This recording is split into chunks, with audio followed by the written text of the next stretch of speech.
पापों से मुक्त कर दूंगा, किसी प्रकार की चिंता न हो। ये व्याख्या लोग क्या समझेंगे? सभी धर्म को छोड़ दो। गुरु महाराज ने कहा क्या? पुत्र का धर्म है पिता का पालन करना, पिता का धर्म है पुत्र को बढ़ाना, लिखाना, योग्य बनाना। इसी तरह संसार में बहुत से कर्तव्य कर्म है, क्या उस धर्म को छोड़ दिया जाए? नहीं नहीं, उनके कहने का अर्थ क्या है इसको समझिए। सब धर्मों को कौन छोड़ेगा? क्यों कह रहा? वो तो उनके शरण में था ही, शरण में आने को क्यों कह रहा? क्या शरण में नहीं था?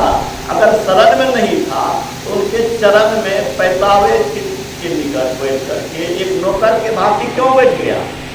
नंबर 1। नंबर 2, जब मांगने की बात हुई तो कहा एक तरफ मैं अकेला रहूंगा, दूसरी तरफ 7 अक्षौहिणी सेना मेरी रहेगी।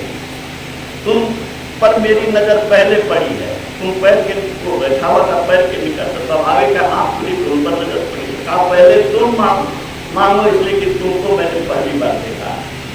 तो कितनी निर्भरता थी, कितने उनके शरण में थे। तो सेना नहीं चाहिए, भगवान कृष्ण की शुभेच्छा चलाइए। वो अस्त्र शस्त्र भी नहीं उठाएंगे, ये भी उनका शर्त था। अस्त्र शस्त्र भी नहीं उठाएंगे, अकेले रहेंगे।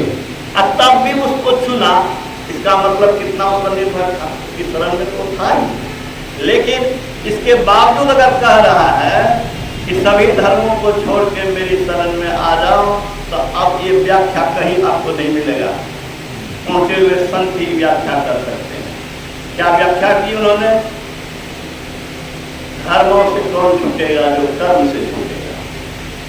जो सभी कर्मों को छोड़ देगा वही सब धर्म से छूटेगा। सभी कर्म को कौन छोड़ेगा? सभी कर्म को वही छोड़ेगा जो कि इंद्रिय में नहीं रहेगा।